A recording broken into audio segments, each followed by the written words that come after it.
Welcome, brave souls, to the chilling depths of horror and detail. Today we are going to share Wendigo encounter horror stories. First story, Skinwalker story. When I was about 15 years old, me and my BF at the time went on a walk into the woods behind my house in a very suburban neighborhood. Before there was loads of houses everywhere, there was woods and wildlife. I have lived here for a decade, so I've seen all of the houses being built from the ground up. Over the year I was 15, I had found and kept many bones like spines, ribs, and a whole turtle shell. I wasn't looking for them, but they found me. Anyways, me and my BF probably left the house at around 5 p.m. that day and started looking for crystals since I had found so many before along the lake trail behind some houses. They were beautiful, and I could sell them for a lot of money if I wanted to. We went looking a mile down my house, and for the first time we could hardly find anything. I'm native, so I understand and know a lot about skinwalkers and stuff like that. My BF was white, so he has some doubts, but I knew deep down it was all true. I know for sure he believes in it now. As we were walking, we spotted a little lake that we had never seen before. We decided to jump over this little gate that was keeping us between the lake and the field that we were walking in. We didn't think that much of it since the gate was so short that anyone could easily hop over it. So we did, and we started looking on the ground for any wet soil to find hopefully crystals. I found one by a tree, but at that time we had our flashlights out, and it was so dark we couldn't see anything. We kept looking until we both stopped at this sudden weird noise coming from very tall grass in front of heavily wooded areas. It sounded like a bird, snake, and a cat's meow all at the same time. We had made eye contact, and I honestly took a step forward because I was almost in this trance-like state wanting to follow the noise to see what was making it. The moment I took that step, I asked myself what I was fucking doing and what I could possibly be thinking about. I knew that if I went any further, I would never been seen again. I was so scared I froze there staring at the grass. I know that if you hear that it's close, it's far, but if it's far, it's close. So I knew immediately it was trying to lure me into the grass and out of sight to probably eat me or something. I suddenly remember the strange noise I heard as we were walking to the gate, and I honestly thought I was just hearing things, so I asked my BF, and he said he didn't hear it. We both hear that noise, though, in the grass. He grabbed me and shoved me over the fence, and we both ran all the way home after we heard a noise chasing us.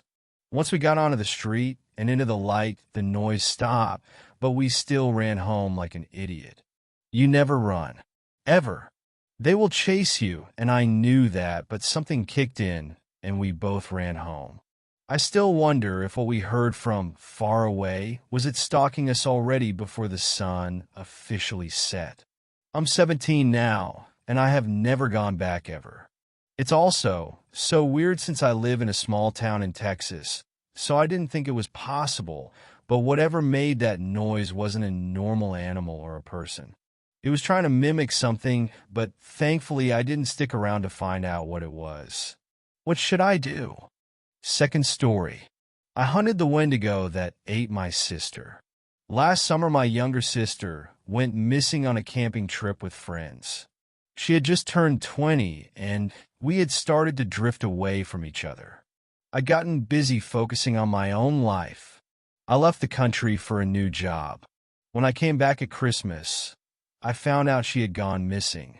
It explained why she hadn't been answering my messages. I didn't understand why no one contacted me about her disappearance. The police claimed to not have my new number and didn't have access to her phone. I was certain her friends didn't want me knowing because they had time getting their story straight. I asked for a leave from work to track down those 4 friends. They all claimed that she had gotten up in the middle of the night to go to the washroom, and no one noticed she hadn't come back until the morning. I didn't buy it. They all said a slightly different location from where they camped that night. None of them gave collaborating details about the campsite. One said they used logs for seats. Another said the entire area was clear. They were lying where they had set up camp, and it caused the search team to be looking in the wrong place. I passed along the information, but since it was still winter, the rangers couldn't search the forest. They promised when the weather got better, they would try looking in other popular camping areas in case the four just got confused. Her friends smartened up and refused to speak with me. Threats of lawyers started. I couldn't do anything else but go back to work and wait till spring. I got the call at work that she had been found. Well, parts of her had been found. A man who had been panning for gold found some finger bones in the river. Soon, with more people going into the forest for the season, more pieces started to be discovered. In total, half her skull, some ribs, and the finger bones were discovered. There had been some larger bones that hadn't yet been fully tested to find out if they were hers. It may sound gruesome, but I demanded photos of each piece found. I felt as if the police weren't doing their job. They closed the case saying she had just gotten lost. They claimed the damage to the skull could have happened after death. After I saw a photo of the femur, I doubted that fact. The marrow had been scrapped out. There also were scratches on the bone the police said were made by animals. It did appear to have been gnawed on, but not by sharp teeth. Our parents died when I was 17 and she was 14. When it happened, I promised to take care of her. I failed her. I assumed since she became an adult, I was no longer needed. I was wrong. If I couldn't save her, the least I could do is find out what happened. Too many things weren't adding up. I quit my job, even though my boss said I could come back anytime. He's lost a child, so he understood how grief worked. I did some research and packed what was needed. Then I drove to a small town by the forest looking for answers. I questioned some of the local shop workers trying to find out what happened before the group went into the woods. Apparently, my sister had become friends with those four locals she camped with. It was the first time they met in person but talked a lot online. I asked if there was a reason why they suddenly decided to go camping. Anyone I spoke with suddenly started to avert their eyes as if they knew more but didn't admit to it. There was an odd air about this town. Everyone appeared as if they were trying to cover up a darkness with fake smiles. After my short investigation, I headed over to the ranger station. I've spoken with them on the phone before, but I figured I would press my luck trying to get more information if they couldn't just hang up. Only 2 people were inside the small ranger station. An older man who was double my size. But I bet he was still fit enough to do his job. A younger woman who looked like she may be his daughter walked around the desk to greet me. She was extra friendly and reminded me a little of my sister. "I'm Dustin Hill. I've spoken to Ranger Dan before," I said, and her face dropped a little. Her smile was strained once she knew who I was. The other ranger didn't get up from his chair. His face was half hidden by a large local newspaper. He flipped the pages trying to ignore me. "I have no news for you," he said, not even looking up. I wondered if he could feel my glare at the back of his head. The younger women looked between us in distress, unsure of what to say. "May I have a map of my sister's last location? I'm not from the area, and I don't want to get lost." The older ranger sighed and stood up. He sorted through some papers and grabbed a trail map. At least he was patient, telling me which path to take and how long the hike would be. He had nothing personally against me. He just wished I accepted my sister was gone, and there was nothing I could do about it. I refused to believe that fact. "It's been a full season. I'm not sure what you think you might find," the female ranger said innocently. "Anything," I told her, and put away the map provided. "I'll be staying in the forest for a while." Ranger Dan frowned. He crossed his arms, disapproving of my plan. Instead of trying to stop me, he gave me a single piece of advice. "Bring a gun." I stopped at the doorway to let what he said sink in. Sure, there were bears in the area, but no one had been killed by one in over 5 years. I nodded silently, accepting the help. He must have some sort of unknown reason for acting so short with me. If I only knew what that was, I may be closer to finding out what happened to my sister. I would discover this town's secrets sooner than I thought. It was too late in the day to start at the campsite. I rented a motel room planning to set out in the morning. After it got dark, I put on my jacket to go outside for a quick smoke. I've been quitting on and off since my parents died. A figure pacing out by my window was also the reason why I decided to head outside. I startled the female ranger from earlier in the day. She had been trying to work up the courage to knock. She almost left when she saw me. It took her a moment to collect herself. It would be pointless going to that campsite. She told me. It is because my sister was never there? I asked her. Her lips tightened, showing that was the truth. She chewed on the inside of her cheek, not wanting to continue speaking. Yes, I hated lying. Where they really went is complicated. I don't think taking a hike is overly complicated. Tell me, I pressed after I lit a cigarette. My voice had grown cold after my sister died. I only cared about finding out the cause and nothing more. I think my harsher demeanor unnerved a lot of people. They went to Rosethorn Cabin. It's a local legend around here. She started. My sister had always liked ghost stories and urban legends. She didn't know what she wanted to do as a career yet. The last I heard, she held down a few part-time jobs while trying to figure out the rest of her life. Had she come here because she wanted to write about legends? She had always been good at writing. 10 years ago, the two children of the mayor went to their cabin late in the season. A massive snowstorm hit. From what I heard, there was a misunderstanding where they were staying. It was a month before anyone figured out they were stranded in the cabin. When a small rescue team arrived, they found the son in good health, but the daughter was nowhere to be found. She let the implications sink in. It was a tragedy that didn't need to happen. But what does the death of a girl 10 years ago have to do with my sister? So, no offense, but I don't care what happened to them. I harshly said. After what happened, the mayor tried to pay people to keep quiet. The son went back into the woods to live in the cabin. Some people say it was to get away from people accusing him of a crime, but others claim something else. That he, became a Wendigo. She almost looked embarrassed saying the word. I've heard about them in passing. I wasn't into myths as much as my sister. All I knew about them was that you could become one if you ate human flesh. And for some odd reason, they had antlers and a lot of images people made of them. Why do they think that beyond the suggestion, he ate his sister to stay alive? Did he start acting weird? Did he look weird?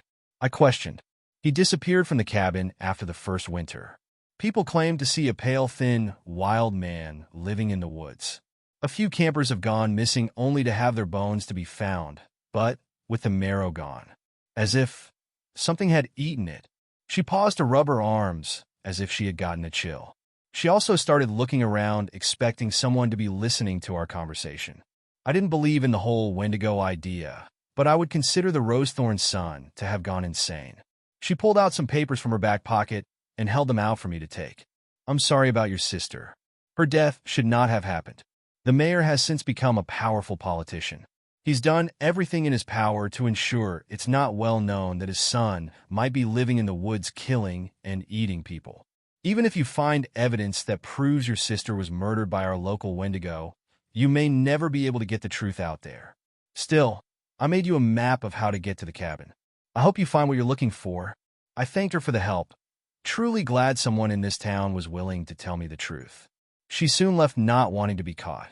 People of this town thought there was a monster in the woods. They had been tight-lipped for my safety. I finished smoking and then went back inside the small motel room, ready to try and get some rest. I would need it for the hike the next day. I checked out in the morning. I wasn't the best at reading maps, but this one was simple enough to understand. The trails up to the cabin weren't marked. They almost had been grown over due to lack of use. I needed to take a few breaks because my pack was too heavy. My job had always been in an office. I wasn't used to hiking. My body hated every moment, but I forced myself to carry on. I found the cabin a few hours before sunset. My stomach hurt from stress and hunger. I did listen to the ranger's advice. A small handgun that had once belonged to my father was holstered on my hip. We'd only gone shooting together once. After my sister disappeared, I went to the range to practice. Each time I imagined the target to be a bear or a shadow figure attacking her. It helped me improve quickly, but it didn't bring her back. No matter what I did, she would always be gone. The cabin was barely standing. The wood had rotted the elements without being maintained for so long. For some reason, the forest was quiet. The closer I got to the cabin, the less I heard the birds in the trees. Dark clouds covered the sun, giving the entire area an unsettling look. Soon droplets of rain started to come down.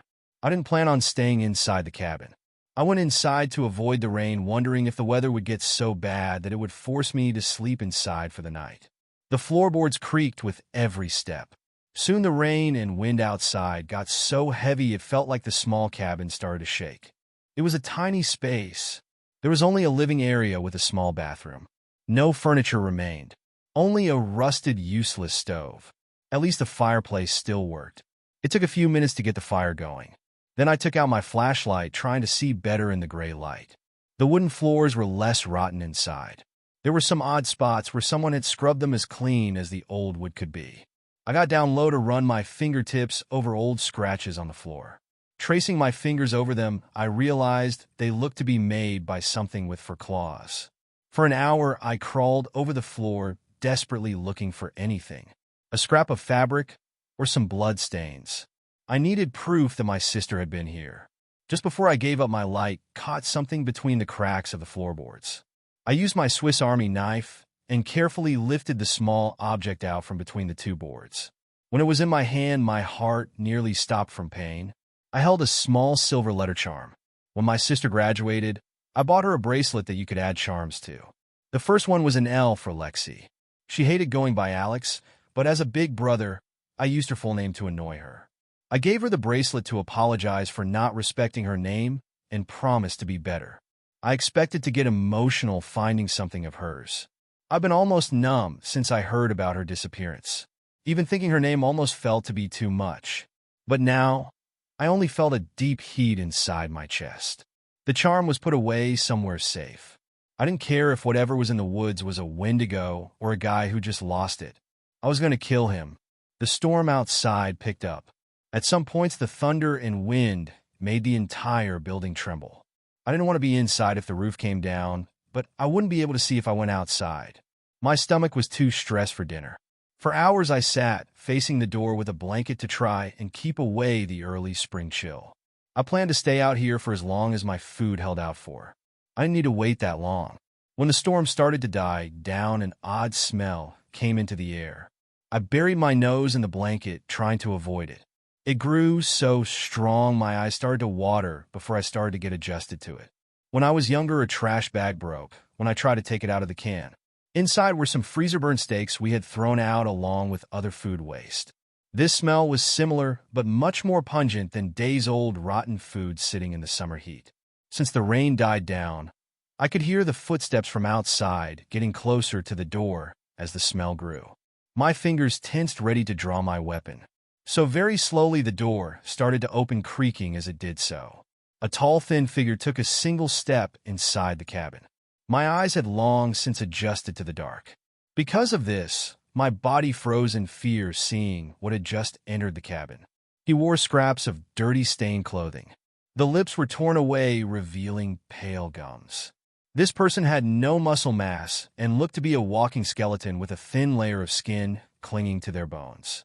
Long, dirty fingernails gave the bony hands a dangerous appearance. For a moment, the eyes appeared to glow white, causing my heart to skip a few beats. When it met my eyes, it smiled and inhaled a rancid breath. I snapped out of my trace. Within a second, I threw off the blanket and started firing. Even in the dark, I should have hit him at such a close distance. I lost count of how many times I pulled the trigger. Dark blood that appeared black poured from 3 bullet wounds on its chest, and yet those long legs covered the distance between us, showing not an ounce of pain. It fell on me. I kicked, threw punches, and did everything I could to get that vile creature away. To my horror, it started laughing. My arms were pinned down by strength it should not possess. I've never felt so scared and helpless before. "You smell like her?" A low voice rasped. I felt as disgusted as I was angry. I hated this thing with every single fiber. Amused, he brought his face closer. The stench was almost overwhelming. Thick blood dripped onto my clothing, soaking through. Strangely, it felt ice cold. This terrifying creature couldn't be natural. Are you jealous? He spoke through rotten teeth. You loved her, and yet I was the one to eat her. To have her be a part of me forever. Don't you wish it was you? I shut my eyes, trying to force back the sheer rage. A chill ran down my back as my mind thought of something I tried to hide from. That I had nothing left of my sister. Everything she left behind didn't feel like hers. Not even the charm I found. She was gone from this world, and I couldn't seem to find anything to hold on to. A sound came from myself I first assumed was a wild animal outside. I forced everything into my arms to throw off this creature. It tried to recover and claw at my face. In my fury, I lashed out and bit down so hard on one of its fingers that my teeth ripped it off.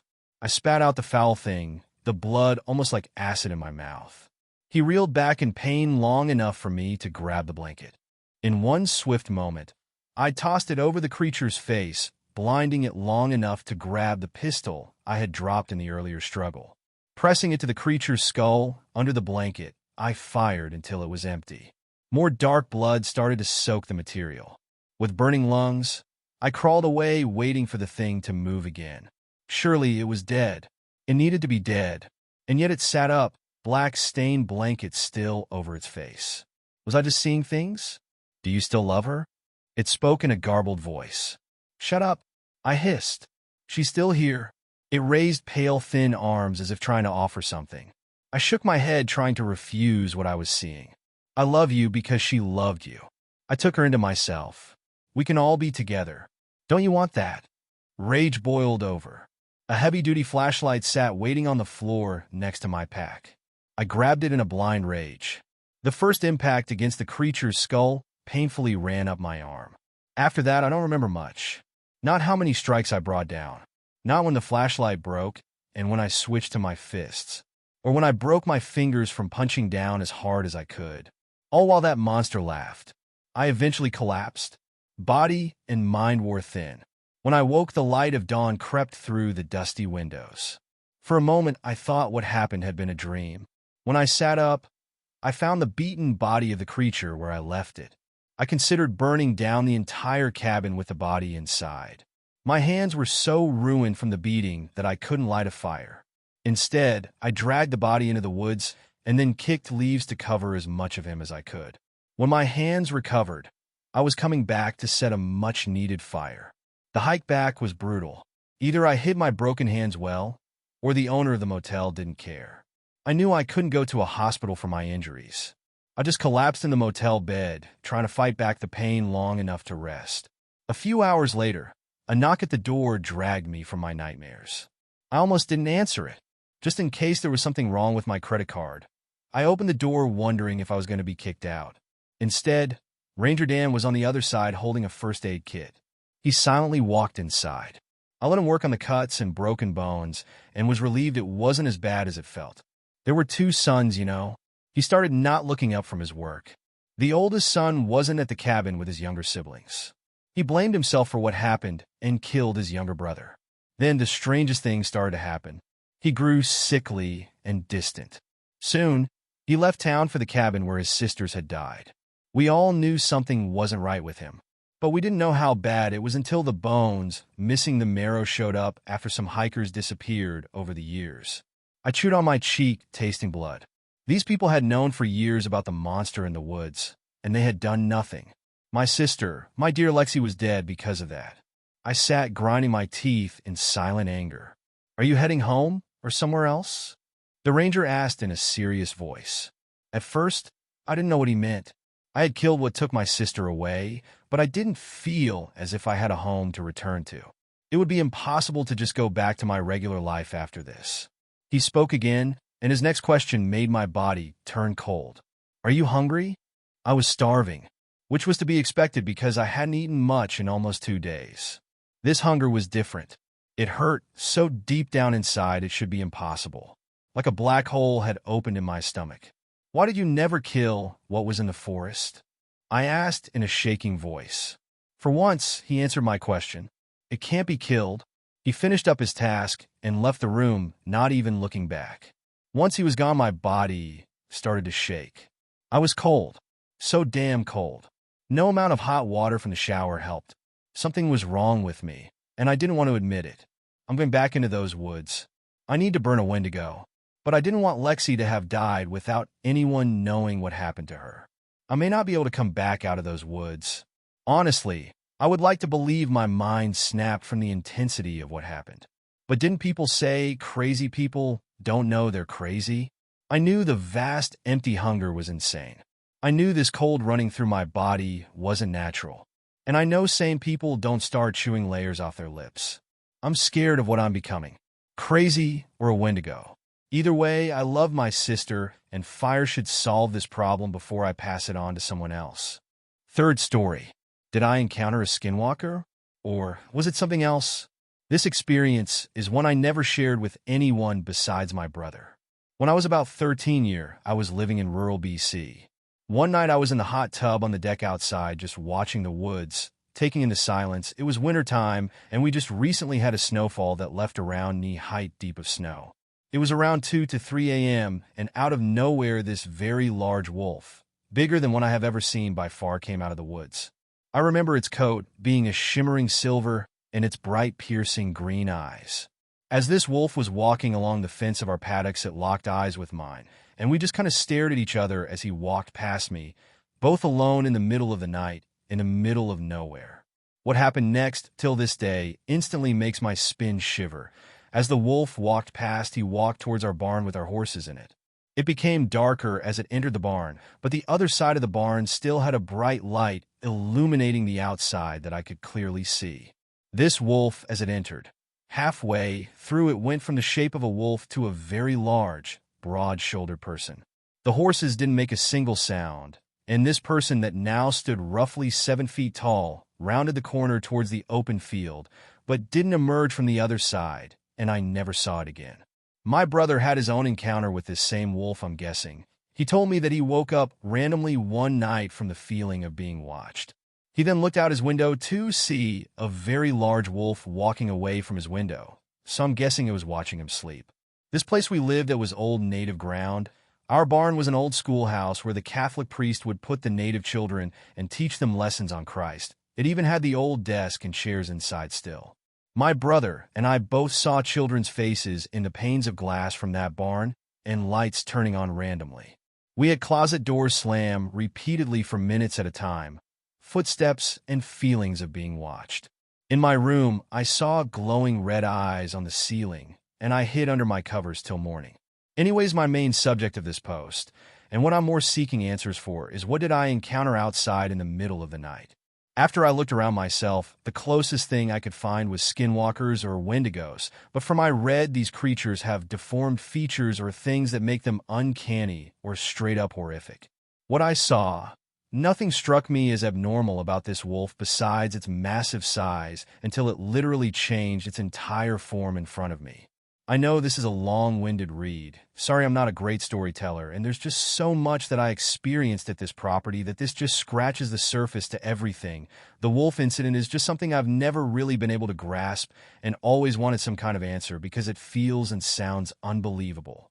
I also understand that the term Skinwalker is Navajo lore and doesn't correlate with BC tribes, but this is just a representation of what I saw with the closest accuracy. Fourth story.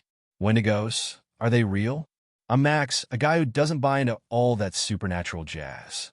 My journey across Canada was a quest for serenity, a break from the chaos of the city. But fate had its own plans. I met Sarah on the road to the nearest town bordering the eerie Canadian forest. She's got this easygoing charm, a natural warmth that makes you feel like you've known her for ages. An artist by passion and an adventurer at heart. She seemed to find magic in every little thing. Our drive was smooth until we decided to take a less-traveled shortcut through the woods. Sarah was brimming with enthusiasm, pointing out every scenic spot and sharing quirky tales about the area. Then, as if the woods were playing a prank on us, my car decided it needed a break. With a splutter and a groan, it called it quits right in the middle of nowhere. Sarah handled the situation with her trademark grace, cracking jokes about forest spirits playing car pranks. Her laughter was a comforting melody amidst the encroaching dusk, especially as the sun dipped casting strange shadows in the woods. "I guess we're camping here tonight," I said, trying to sound cool, but my mind was racing, recalling those spine-tingling stories about these woods. "Looks like an impromptu forest sleepover," Sarah quipped, her eyes twinkling with adventure. As twilight descended upon us, a mix of apprehension and curiosity settled in. Little did I know, that night in the woods was just the beginning of an extraordinary and unpredictable escapade. As the night wore on, the forest seemed to come alive in ways I couldn't comprehend. Sarah and I sat close, huddled by the dim light cast by the car, our minds grappling with the inexplicable silence that enveloped us. "I've heard tales about these woods," Sarah began softly, her voice barely above a whisper. "Whispers of ancient spirits, Wendigos lurking in the shadows, hungry for lost souls." My skepticism battled with a growing sense of unease. "You don't really believe in that stuff, do you?" I questioned, my voice tinged with a hint of disbelief. Sarah's gaze turned distant, as if she was peering into a realm beyond our understanding. "There are things in this world, Max, things that defy logic and reason. Stories passed down through generations often carry fragments of truth," she murmured, her words hanging heavy in the still night air. The forest remained shrouded in an eerie quietude, broken only by the occasional rustle of leaves. I strained my ears, trying to decipher the cryptic language of the woods. Then, a chilling sound echoed through the night, a haunting, indescribable howl that seemed to emanate from the heart of the forest. Sarah's grip on my hand tightened, her eyes wide with a mix of fear and uncertainty. "Tell me that's just an animal," I whispered, my voice betraying a trace of dread. But Sarah remained silent, her gaze fixed on the darkness beyond our refuge. It was as though the forest itself held its breath, acknowledging the presence of something otherworldly. As the night wore on, sleep eluded us, the air thick with anticipation and an unspoken understanding that we were not alone in these woods. The paranormal tales I once scoffed at now hovered at the edge of my consciousness, leaving me to grapple with the inexplicable and the unknown. The night stretched endlessly, an unyielding embrace of mystery and foreboding. Little did I know, the secrets these woods held were far more profound and unsettling than anything I had ever imagined. Nightfall enveloped us. Every shadow seemed to harbor a secret, and each whisper of the wind fueled the tension that had settled between Sarah and me. We stayed alert, our senses heightened, listening to every crack and rustle in our surroundings. Suddenly, a sound shattered the stillness. A branch snapping. We exchanged concerned glances, our hearts pounding in unison in the darkness. Fears of the unknown hijacked our imaginations. Then, emerging from the shadows, a figure appeared. With cautious steps, it drew nearer to us. The atmosphere became stifling, filled with an expectant silence. As it approached, the moonlight revealed its identity, a dog. Not just any dog. It wore a handmade collar woven with tiny bones, emitting an unsettling yet intriguing aura. That's the dog I saw on the wanted posters in the town," murmured Sarah, her voice a mix of relief and surprise. The canine drew closer, its eyes expressing gratitude and a peculiar kind of camaraderie, as if it knew us somehow. Despite the eerie collar, its gaze conveyed a sense of calmness, as if reassuring us that we were safe. The tension gradually dissipated as the dog settled by our feet, seeking refuge and protection.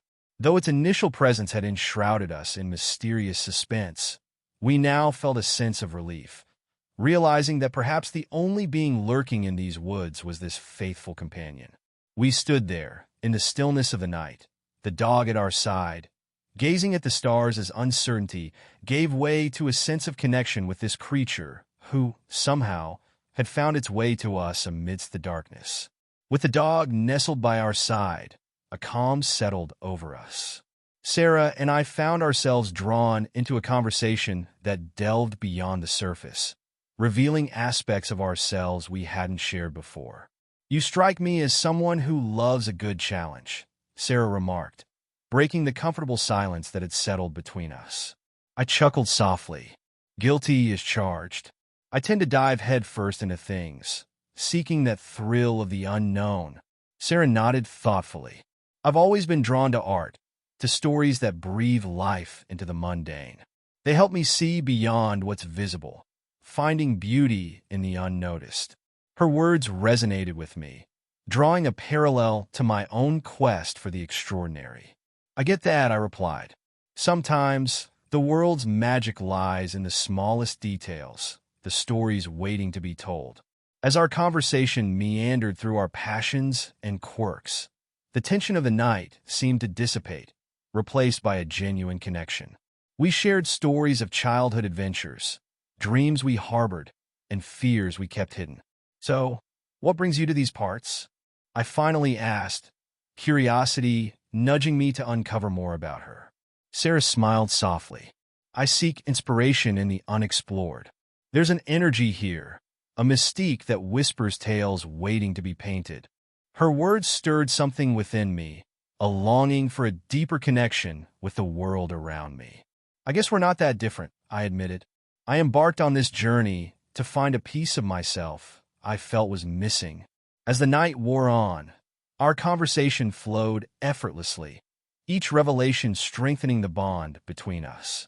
With the dog as our silent companion, we found solace in the shared tales of our lives, unveiling layers of our personalities under the starlit sky. The night wrapped us in an eerie calmness.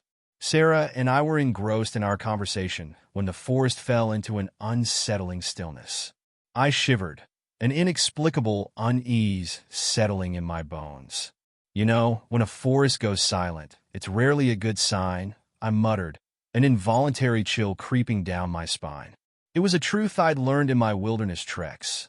A silence like this hinted at lurking danger.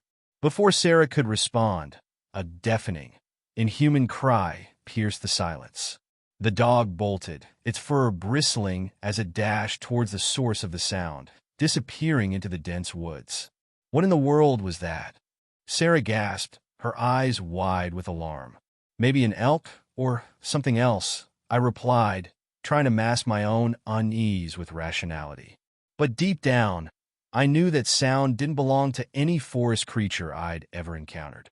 Instinct kicked in, adrenaline surging through me as we chased after the dog, our footsteps pounding against the forest floor.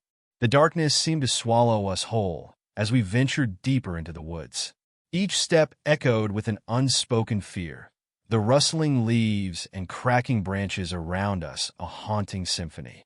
Where did he go? Sarah's voice trembled, panic lacing her words. I don't know, but we need to find him, I urged, my heart racing with a mix of worry and foreboding. As we pushed deeper into the forest's heart, an ominous realization gripped us. Something beyond the ordinary lurked within these woods. We plunged deeper into the darkened woods.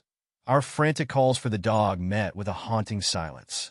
The air hung heavy with tension, every step echoing our growing apprehension.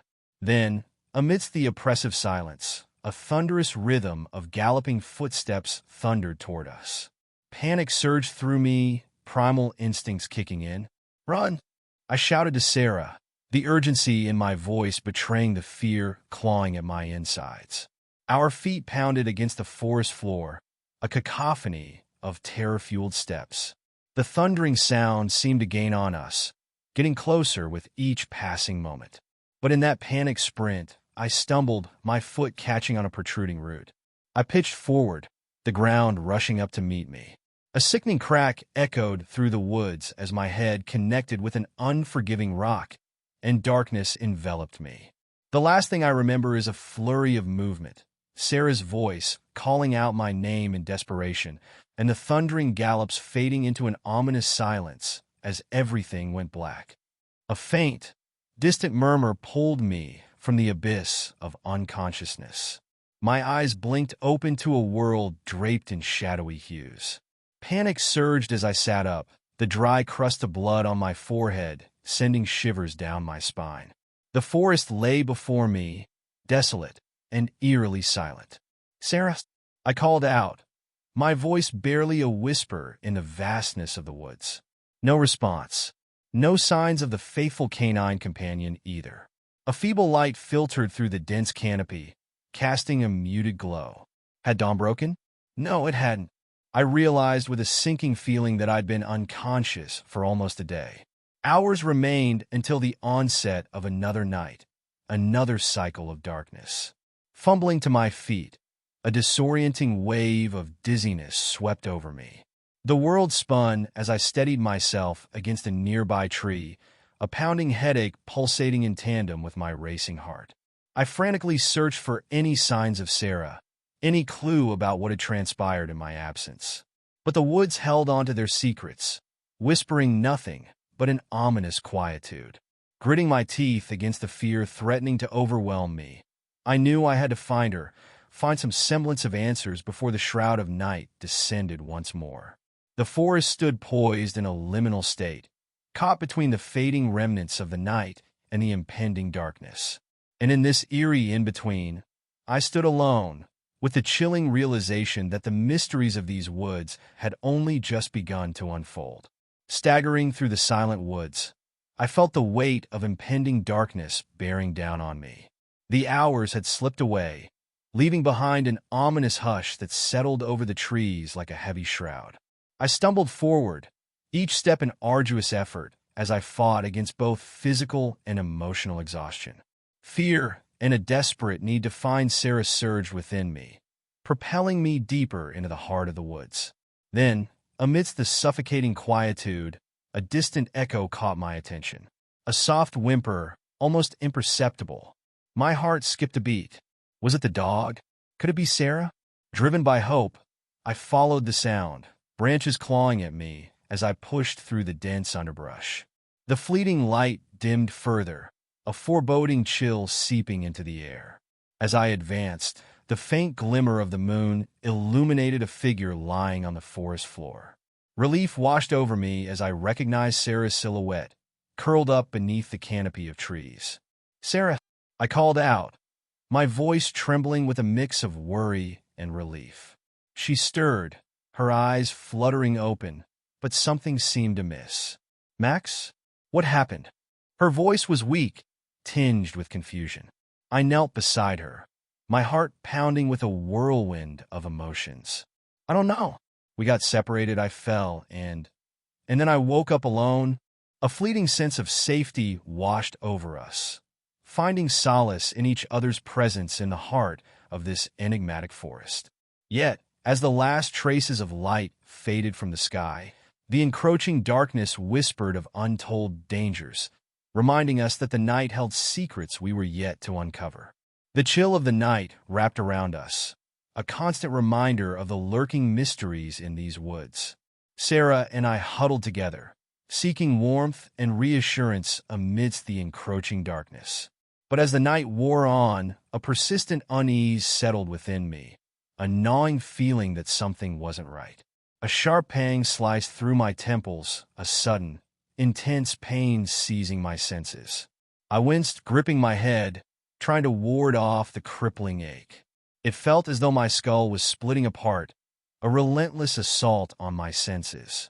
I collapsed to the forest floor, the pain overwhelming any coherent thought. Darkness encroached at the edges of my vision, threatening to pull me under. With a desperate gasp, I fought against the encroaching unconsciousness. When I finally awoke, it was to a world cloaked in the eerie glow of midnight. Confusion clouded my mind as I tried to piece together the events. But as awareness flooded back, a stark realization struck me with chilling clarity. I wasn't with Sarah. Instead, the loyal canine companion lay beside me, its gentle eyes peering at me with a mix of concern and familiarity. Panic surged through me as I struggled to comprehend the twisted reality. My mind had played a cruel trick, conjuring a false narrative amidst the chaos of the head injury. I had mistaken the dog for Sarah in my delirium. Frantic and disoriented, I called out for Sarah, the echoes of my voice swallowed by the silent expanse of the woods. But there was no response, no trace of her amidst the shadows that stretched across the forest floor. Reality, crashed down upon me like a relentless wave. The impact had not only disoriented me physically, but had shattered the fragile illusion of safety and companionship in this desolate place. I was alone, lost in a realm of uncertainty and unforeseen dangers. Gathering my scattered thoughts, I tried to retrace my steps, to make sense of the fragmented memories and the ominous events that had unfolded. The dog stayed by my side, a silent companion offering solace in the midst of confusion. With a heavy heart, I embarked on a solitary journey through the haunting woods, each step a reminder of the tangled web of mysteries that awaited me. The night whispered secrets I was yet to decipher, and the shadows concealed truths that eluded my grasp. As the moon cast its silvery glow upon the landscape, I pressed forward, driven by a relentless determination to unravel the enigma that had entangled me in this surreal and treacherous journey. The clearing in the forest appeared suspended in a perpetual state of desolation. Life had withered away, leaving behind a landscape of wilted vegetation and an eerie silence. My steps echoed in the emptiness, breaking the ominous quietness that enveloped the place. Small scattered skeletons and the complete absence of any animal life painted a disconcerting picture, one that evoked a deep sense of fear within me. My gaze fixated on the cave that stood in the distance, a dark opening that seemed to be the epicenter of this desolation. A cold, damp draft escaped its mouth, like a mysterious whisper calling me toward its interior. My mind grappled between curiosity and the instinctual warning that this place wasn't safe. What secrets or dangers lay hidden within that cavernous darkness? My heart pounded, uncertainty clouding my thoughts. The dog, my silent companion in this surreal journey, remained by my side, its eyes filled with loyalty and an uncanny animal wisdom. Its presence seemed to offer a sliver of courage amidst the darkness. The mystery shrouding the cave was palpable, an enigmatic invitation tempting my curiosity and challenging my prudence. Was it wise to venture into the jaws of the unknown? I couldn't ignore the sense of danger that clung to my intuition. Time hung, suspended in a moment of hesitation, my mind weighing the possibilities while my instincts urged caution. Night was looming, its shadows slowly encroaching upon the clearing, a subtle warning that time was running short. Then, a decision solidified within me, fueled by the need for answers and the will to confront whatever awaited in the darkness. With cautious steps, I approached the cave's entrance, every fiber of my being alert to any hint of danger. The dog emitted a soft growl, its gaze fixed on the cave's mouth, as if trying to warn me of something invisible to my eyes. Its gesture reignited my unease, but an indomitable impulse pushed me forward. With a deep breath, I crossed the threshold of the cave, plunging into the darkness that devoured the light. The air grew denser, laden with an earthy and mysterious aroma, as if it were imbued with centuries of secrets held within the earth's depths. The echo of my footsteps reverberated against the rocky walls, my hands feeling the cold contours of the cave, searching for any clue that might guide me. The darkness was overwhelming, but a glimmer of determination burned within me, propelling me forward in search of answers. Each step was a challenge, an internal struggle between the desire to uncover the truth and the terror of the unknown. The cave seemed like an endless maze, its secrets hidden in the shadows, waiting to be unraveled or forever guarded by the veil of mystery. The dog remained by my side, its comforting presence amidst the dimness. Its animal senses seemed alert, its eyes scanning the surroundings as if anticipating some hidden danger in the darkness. A distant whisper echoed in the cavern, a barely perceptible murmur that enveloped my senses with a sense of unease. Was the cave witness to an ancient secret, or was it the dwelling place of something more sinister? Time blurred in the darkness, each minute feeling like an eternity as I ventured deeper into the cavern's depths. More and more, the sense of intrigue mingled with the palpable fear that stirred in the rarefied air. Amidst the blackness, a revelation materialized. The challenge of the cave lay not only in its nooks and passageways, but in the enigmas and dangers that lurked, concealed within, challenging my courage and sanity. As I ventured deeper into the cavern, shadows danced ominously on the walls, amplifying the eerie silence that enveloped the space. The air grew heavier, thick with an unidentifiable scent that sent shivers down my spine. Then, in the dimness, shapes began to emerge, bodies strewn across the cave floor, a macabre sight that froze the blood in my veins. My heart sank at the grim reality of death that surrounded me. Amidst the lifeless forms, a sense of dread gripped me as I noticed Sarah lying unconscious but miraculously alive among the corpses. With urgency coursing through my veins, I hurried toward her, intent on rescuing her from this haunting place. But as I approached, the dog, sensing something amiss, grew restless, its bark piercing the oppressive silence of the cave. Before I could reach Sarah, a bone-chilling presence filled the cavern, an entity that defied the laws of nature and reason. The Wendigo, towering over 2 meters tall, its form contorted and unsettling, staggered into the cave, its very presence a manifestation of primal terror. I retreated, seeking cover among the lifeless bodies and foliage, my breath hitching in fear. The Wendigo's ominous aura seemed to suffocate the air, its looming figure casting a malevolent shadow over the scene. My heart pounded in my chest as I watched in horror, hidden from view, as the monstrous entity approached the dog, its movements predatory and menacing. The poor creature's barks turned to whimpers, a futile attempt at warding off the inevitable. With a single brutal strike, the Wendigo ended the dog's life, a sight that pierced through my soul like a dagger. I clenched my teeth to stifle a cry, a wave of helplessness washing over me as the creature began to feed on the life it had just extinguished.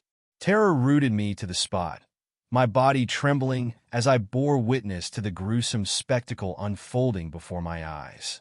The Wendigo's insatiable hunger was a harrowing sight, its savagery a stark reminder of the unfathomable horrors lurking within these accursed woods. I prayed for some semblance of escape from this waking nightmare, but the darkness of the cave held me captive, a silent witness to the unspeakable brutality of this unearthly being. The plan had formed in my mind, even amidst the horror unfolding before me. With determination, I approached Sarah, assessing her delicate condition. Her injured leg was a concern, and her unconscious state added a layer of difficulty to our imminent escape. The creature, oblivious to my presence, had retreated from the cave after its grisly meal. I knew I had to act swiftly before it returned in search of more prey. Carefully, I lifted Sarah into my arms, her body light but fragile. Concern for her well-being mingled with the urgency to flee that accursed place. Every step was a challenge, each movement calculated to avoid causing further harm to Sarah's injured leg. The weight of responsibility clung to my shoulders. Time was not on our side. The mouth of the cave loomed before me, the hope of escaping that inferno beginning to take shape. But every rustle in the forest, every shadow shifting in the darkness, fueled my fear of being discovered by that monstrous being lurking in the shadows. With each step, the urgency grew. The exit was in sight when a shiver ran down my spine, a foreboding sense warning me that the Wendigo was nearing. The sound of crunching branches and a menacing hiss echoed behind me. There was no time to waste. With a superhuman effort, I quickened my pace, dodging the danger and entering the relative safety of the forest. My ragged breaths and the weight of Sarah in my arms combined with the anxiety of escaping that living nightmare. Each inhale, each beat of my heart, was a reminder of the struggle for survival. I ran as fast as I could, seeking refuge and protection for Sarah and myself. The forest seemed conspiratorial, every noise, every shadow, igniting the fear that was engulfing me. Finally, I found a secure hiding spot, far from the cave and beyond the Wendigo's reach. I carefully placed Sarah in a safe location, watching over her with concern while attempting to keep at bay the panic threatening to engulf me. My mind raced, weighing options, seeking a way to get help or find an escape from that torment. But for now, the priority was to ensure we were out of that creature's reach, find assistance, and a path to salvation. Unfortunately, what I've told you isn't my story. While Max and Sarah did exist, well, they existed. I'm just a search and rescue guy tasked with finding these people. As part of the search and rescue team, our priority was locating two missing individuals, Max and Sarah. Their disappearance had us on edge, and our efforts to find them led us deep into an undisclosed and secluded area. Amidst the dense forest, we stumbled upon a discovery that sent shivers down our spines: a weathered notebook. Its contents held a gripping tale, a first-hand account of harrowing encounters with an unknown creature. The details were vivid, the emotions raw, and every entry felt like a real-life experience. As I read through the pages, the story transitioned into a warning. It seemed to convey the inherent danger of the events described, urging extreme caution for anyone daring to venture into that area. The descriptions of the creature were so vivid and haunting that they felt eerily tangible. The authenticity of the notebook's account struck a chord within the team. We couldn't dismiss it as mere fiction. The descriptions were too detailed, too genuine to ignore. The warning it carried felt like a genuine caution against something inexplicable. Our search for Max and Sarah yielded no results, leaving us with more questions than answers. The notebook remained a cryptic piece of the puzzle, hinting at a reality too unfathomable for conventional explanation. As a seasoned member of the search and rescue team, it was a stark reminder of the unforeseen dangers lurking in unexplored territories. We handled the notebook with caution, treating its contents as a solemn warning, a testament to the potential perils of the unknown. And yes, we found that cave, but no one was inside, just rests of that dog and some strange with sticks figures with some hair, and somehow it was DNA compatible with those people. Fifth story: the Skinwalkers of Wisconsin. It was a weekend. I was out hunting in the northern forests of Wisconsin. I was walking through the woods. It was near dark when I came across a clearing. It couldn't have been more than 50 feet in diameter. Then I saw it, the largest buck I had ever seen. I then laid down on my stomach and pointed my rifle at its heart. The buck must have heard me as it looked in my direction, but it didn't see me, so it went back to grazing in the field. As I pulled the trigger of my rifle, a large branch snapped behind, and I thought I saw a wolf running off beside me, causing me to flinch and miss my shot, hitting the buck in the side of the torso. As the buck let out a scream, I know I had hit something important. As its side was gushing blood, it still ran, but I knew it would die at some point soon from its wound. I just had to follow the blood as it ran. I followed the blood trail for a few minutes before coming across a much larger clearing, at least 300 feet in diameter, and I saw movement at the other end of the clearing. Thinking it was the buck, I got back onto my stomach and chest and aimed my scope at the movement to see what it was, seeing a wolf eating the buck. I was disappointed the wolf had killed the buck before I could, but I just watched it, in awe by the cruelty yet beauty of nature. But then I saw something. Was that a hand where the wolf's paw should be? No, it couldn't be. It must just be a scratch from the wolf. But did it have human teeth? I shifted a bit in my spot to try and see better, snapping a twig. There's no way the wolf could have heard me, but its head then snapped up to me on the small raised plateau I was on. It looked like it had human eyes, and it looked like it smiled at me. And it then stood up on its hind legs, still looking at me, deer's throat gripped in its long-fingered hand. This scared me so much I dropped my rifle, and in the second it took me to look down and grab my rifle again, the wolf was already halfway across the clearing. There was no way it could have gotten there that fast. As I looked back up at it, it stopped running, still looking at me. What the fuck? I whispered under my breath.